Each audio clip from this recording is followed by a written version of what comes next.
While the major Ukrainian cities, some of which are now under siege, are bending under the weight of Russian bombs, rockets, and missiles, images of disarticulated, dismembered, and destroyed tanks and armored vehicles are circulating on social media. Everywhere on Ukrainian roads, corpses of tanks and armored vehicles. The term game changer has been given to a variety of weapons, but it has never been more appropriate than when it was ascribed to the FIM-92 Stinger. In this time of fear for the Ukrainians, there has been one weapon that has lasted the test of time and has been shown to be of great assistance, and that weapon is the FIM-92 Stinger. Today's video will take a look at its history, usage, and more. The FIM-92 Stinger is a short-range surface-to-air missile launched by the United States that is designed to target helicopters and low-altitude combat aircraft. It's a fire-and-forget missile, which means that once the target is hooked and the missile is released, no more ground operations are required to direct it. The man-portable air defense system is primarily deployed as a surface-to-air missile, although it may also be mounted on ground vehicles and HA-64 Apache helicopters due to its adaptability. Its agility, speed, and precision make it an extremely powerful tactical weapon, particularly against low-flying aircraft. It has been shown to be effective on a variety of platforms and against a variety of airborne threats. From the Falklands War to Afghanistan, the Angolan Civil War to the Yugoslav Wars, and most recently, the Stinger has seen battle in the ongoing conflict between Ukraine and Russia. Hundreds of FIM-92 Stinger manpads have been delivered to Ukraine, with 200 more coming. Stingers are also being sent by Latvia and Lithuania to help Ukraine's air defenses. The missile and its launcher have proven to be so effective that licensed manufacturer of the weapon has been taken on by numerous international corporations with ties to the US. Raytheon Missile Systems is the primary manufacturer, with EADs in Germany and Rokistan and Turkey producing it under license.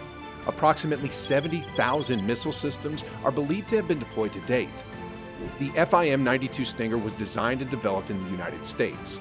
In 1967, General Dynamics began development on it with the aim of creating a better version of the FIM-43 Red Eye. The U.S. Army adopted the program in 1971, and it was given the designation FIM-92. The name Stinger was adopted a year later. Raytheon Electronic Systems took over this section in 1992 and is manufactured at its Tucson facility. It has more operational capabilities, a longer range, and more mobility. It features a mechanism for identifying targets and is less vulnerable to opponent countermeasures. It was given to the United States 82nd Airborne Division in 1982. Japan placed an order and EADs produced it in Germany under license.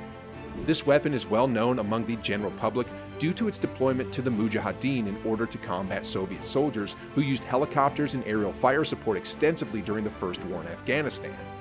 If the operation was a true success, reversing the conflict's power balance, Stingers quickly became accessible to weapons traffickers, prompting fears that they might slip into the hands of terrorists planning to use them against civilian aircraft. Three distinct but comparable versions of the Stinger are the basic Stinger, the Stinger Passive Optical Seeker Technique, also known as POST, and the Stinger Reprogrammable Microprocessor, also known as RMP. The basic Stinger uses discrete component signal processing in conjunction with an analog IR reticle scan technology. The infrared ultraviolet dual detector on the Stinger Post has rosette pattern picture scanning as well as a digital microprocessor-based data processing. The Stinger RPM has a more powerful microprocessor and improved detection of countermeasures. Export options became the Stinger RPM version, which was less reprogrammable. While the FIM-92, like the Red Eye before it, uses an infrared homing guidance system, it allows for greater tracking and attack of targets that try to thwart the Stinger with countermeasures. Since we're on the subject of variants, the FIM-92 Stinger has had quite a few.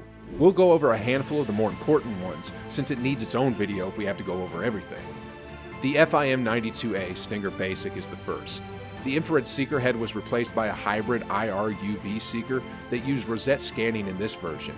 As a result, the resilience to hostile countermeasures and natural disturbances was greatly increased. A total of 600 missiles were manufactured between 1981 and 1987.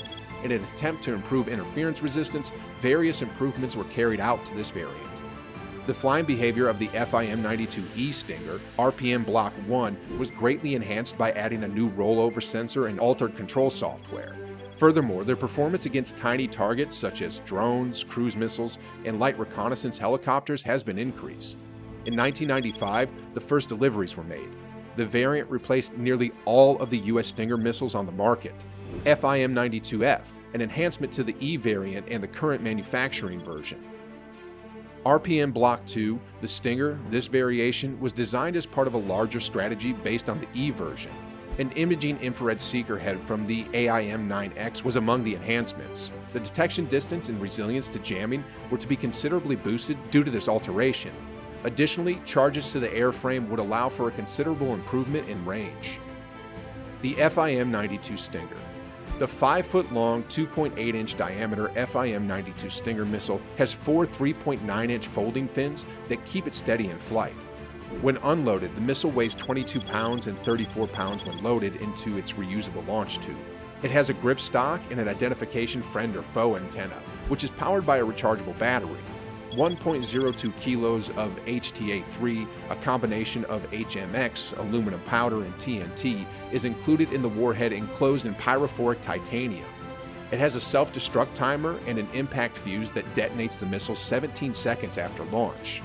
The missile is equipped with a powerful explosive warhead, an electronic control system, and a 2-stage rocket engine, which includes an ejector for launch and the main engine that begins at a safe distance from the shooter to prevent him from getting burnt.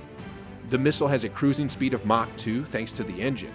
The missile, its firing stock, the target recognition device, and the battery cooling system are all contained in a small aluminum container that can be readily and safely transported on an airplane, helicopter, or in the back of a car. The Stinger has an infrared seeker that locks onto the heat released by an engine's exhaust, allowing it to hit targets from 3,800 to 4,800 meters away with pinpoint accuracy. Since it does not transmit radio waves to detect its targets, the missile is classified as a passive seeker. Its guidance component contains a missile battery and seeker, as well as control and guidance systems, in addition to the fins. Usage. The Stinger system has been modified for use in both mobile ground-based air defense systems and airborne platforms. However, it is best known as a handheld shoulder-launched weapon. The Stinger is deployed on a customized launcher installed on a flatbed HMMWV utility vehicle with the designation M1097 in the first arrangement. Avenger. The Avenger has been accepted into the ranks of the U.S. Army and U.S. Marine Corps and certified for airdrop by transport aircraft. The Stinger is also used in a 4-tube launcher on a modified version of the M2 Bradley infantry fighting vehicle called the M6 Linebacker.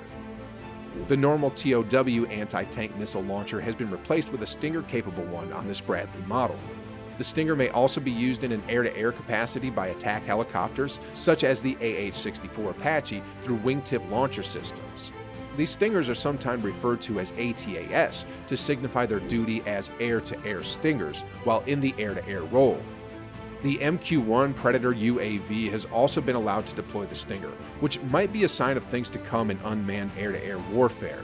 The Stinger missile and its launcher vessels have also been installed on numerous naval surface weapons as point defense to help repel incoming aircraft threats. On the ground operations. Apart from its ability to target low-flying aircraft, and that its user may seek cover or strike a secondary target instantly after discharging, the FIM-92 Stinger appeals to military since it only requires one operator.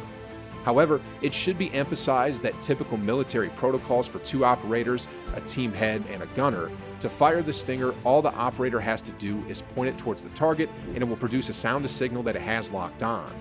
The operator then presses the trigger, causing the missile to be pushed out of the launch tube by the weapon's miniature launch rocket. When the missile is a safe distance away, the launch engine shuts down, allowing the main engine to take over and push the missile to 1,500 miles per hour.